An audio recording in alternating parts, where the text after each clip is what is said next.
So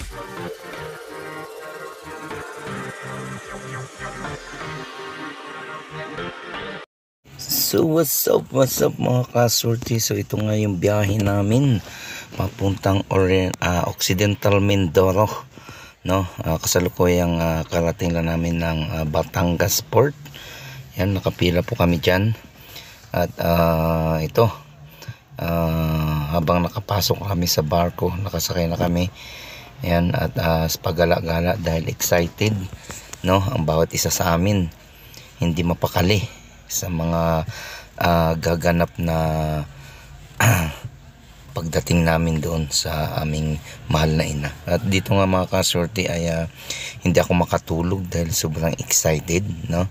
Kaya lumabas muna ako dyan sa labas ng barko, no? Doon sa mga upuan, lumabas muna ako doon at dyan ako sa labas ngayon habang nagmumuni-muni, no? Nagbablog na rin. Kaya medyo tinanggalan ko lang ng boses dahil napakaingay po nung andar ng makina ng barko, no? Dahil kasalukuyan pong lumalarga na o papaalis na yung barko.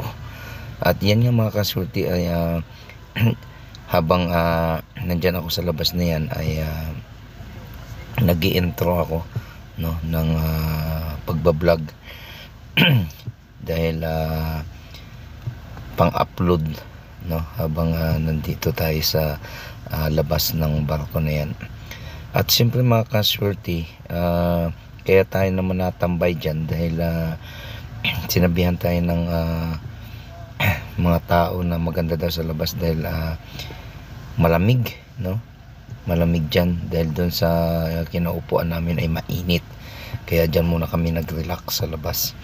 At ayan, kung makikita nyo nga, no, nandyan ako sa may ayan, no, sa likod, no, ng barko. Dahil hindi kami makatulog mga kasorti dahil excited ang bawat isa sa amin, no, na makita namin yung aming nanay. Kaya habang nandyan kami sa barko ay naglilibang-libang muna kami ng aming sarili dahil sobra talagang excited namin dyan mga kasorti, no? Walang mapagsidlan yung kasiyahan na aming nadarama sa gabi na yan, sa mga oras na yan, no, nung nasa barko kami. Dahil oras na lang ang binibilang namin dyan ay magkikita na muli kami ng aming mahal na ina. So matagal din mga kasorti, 20 years, more than 20 years, no, na hindi kami nagkita ng aking mahal na ina. Dyan mga kaswerte, kasama namin dyan yung aking mga utol, yung isa na ito, no? Ito yung sinundan ko, no? At paggala-gala ang bawat isa sa amin dito. So kasama namin dyan yung aming mga asawa, no? Kaya 6 kami dyan, 3 kami magkakapatid, bali 4. So kasama namin yung mga asawa namin, bali 8 kami dyan mga biyahe. So ang bawat isa sa amin puro excited, no? Exciting yung naramdaman.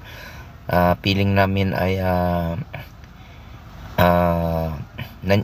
nakarating na kami, no? Parang feeling namin nakarating na kami doon sa kung ano ba ang gagawin namin kapag dumating kami doon sa eto, ang dalawa kong utol, no?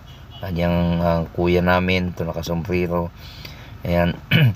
At bawat isa nga sa amin dyan mga kasorte ay excited na, no, na makita namin yung nanay namin dahil sobrang tagal na, no, na hindi kami nagkikita. At siyempre mga kasorte, no, ang pagpunta namin dyan sa Occidental Mindoro kung saan yung lugar ng nanay namin, binag-ipunan po namin yan, no? Naghati-hati kami, nagambag-ambag, no, ng pamasadal na napakahirap po talaga ng buhay, no? At siyempre yung aming mga anak ay hindi nga nasama namin, naiwan dahil may mga pasok. So at ayan naman mga kaswerte, madaling araw na yan, no? Palabas na yung araw, lumabas ako dahil medyo maliwanag na.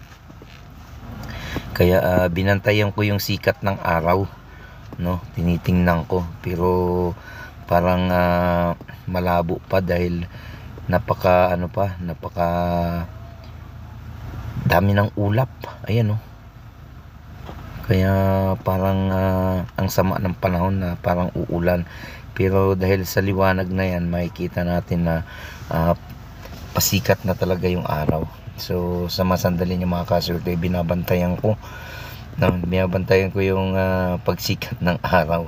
Dahil nga hindi kami makatulog sa loob, no? Doon sa upuan dyan sa barko.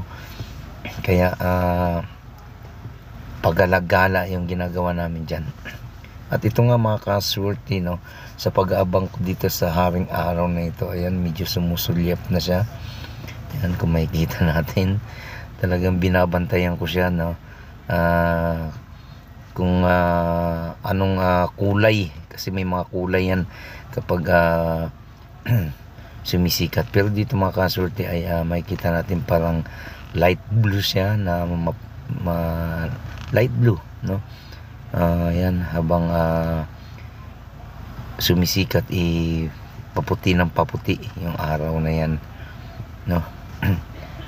So ayan, at yan, medyo lumiliwanag na. Talagang inaabangan ko yan mga kasurte, no? Ayan, no? Talagang sumisikat na yung araw.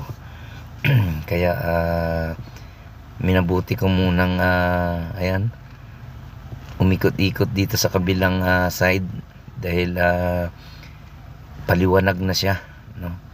Lumiliwanag na. At yun, yung bundok na yun, yan yung kasi yung ano na yan guys, no, yung oras na yan na pasikat ng araw ay papalapit na kami sa Occidental Mindoro, no? Kaya habang lumiliwanag ay nakikita na yung bundok, yung kabundukan ng Occidental Mindoro. Ayan. At kaya nga tinawag yan na silangang Mindoro dahil dyan talaga natapat yung araw na yan, no, sa Mindoro Island. Alright. Kung saan dyan sinilang po si Kasurte. Alright. So ayan, paliwanag na talaga siya. At napapansin nyo mga kasurte, ayan, no, lumiliwanag na. Ayan. At habang inaantay ko dyan ang araw na yan, talagang excited talaga yung nararamdaman ko, no? Dahil paliwanag na, no? Paliwanag na rin yung aming kaisipan, no? Kung ano ang aming dapat gawin pagdating doon sa nanay namin, dahil napakatagal po, no, nang hindi namin pagkikita. Kaya sobrang excited po namin dyan magkakapatid, paikot-ikot, hindi po mapakali. Yung bawat isa amin ay hindi makapagsalita dahil nandoon po nakapokus sa nanay namin, no? Yung isip namin na kung paano ba namin siya papasayahin, o kung ano ba magiging reaction niya, no, habang nakikita niya kami na sa tagal ng panahon. At yan nga mga kasurte, patuloy ko pa rin pinagmamasdan ang pagsikat ng araw. Ayan, kung makikita natin, alas 6 na, no?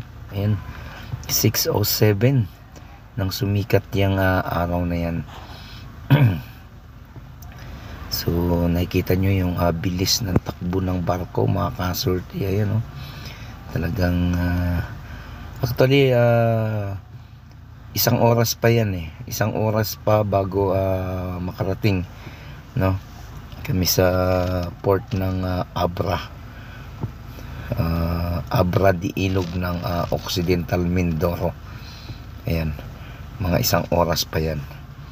At ayun mga kasurte, at habang nandyan ako sa taas na yan, sinusulyapan ko yung karagatan na napakakalmado naman.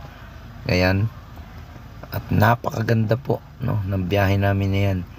Hindi malakas ang alon. Ayan. At sa mga oras na yan ay nakikita ko na yung mga isla, no, na dadaanan namin. Ayan, no. Kung lumiliwanag na yan sa oras na yan, nakakapanabik, no, dahil sa tagal ng panahon na hindi kami nakauwi dito. Ayan. Talaga namang exciting yung naramdaman namin. At ayun nga, habang tumatakbo ang barko ay nakikita ko yung alon, no, kung paano niya basagin, no, yung maliliit na alon. Palibasa ay napakalaki ng barko, no, yung roro na sinakyan namin. Alright. Pero hindi naman siya masyadong malakas ang alon dahil ayan, banayad lang, hindi naman gumagalaw yung barko, diretso lang siya. Ayan. Alright, yan po ang labas ng barko, no, ng Montenegro. Ayan, shout out sa mga taga Montenegro dyan, no. Ayan, napakalinis ng barko na yan, guys, no, napakalinis. Ayan, kahit na yung CR, kasi mayroong barko na yung CR ay talaga namang may amoy, no, panghi. Pero dito, guys, ay napakalinis. At ayan nga mga ka-swerte, no, nakikita na natin yung ayan, nakikita na natin yung pantalan ng ng Abra. Ayan, kung saan kagaling lang yan. So ayan yung pantalan ng barko. Ayan, pantalan ng, at ito nga mga ka-swerte, no, nakababa na kami ng barko niya, bumabiyahe na kami, no, at hindi ko na video yung pagbaba namin ng barko, no, dahil sobrang exciting namin dyan. Hindi namin naisipang mag-video, no, pagbaba ng barko. Alright. So ayan, at siyempre mga ka-swerte, hindi pa nagtatapos tong video na to, no. Abangan nyo na lang yung part 2, no, ng pagpunta namin doon sa lugar ng nanay namin. Maraming salamat mga ka-swerte. Ang part 2 abangan nyo. Tell me pretty lies, look me in the face, tell me that you love me, even if it's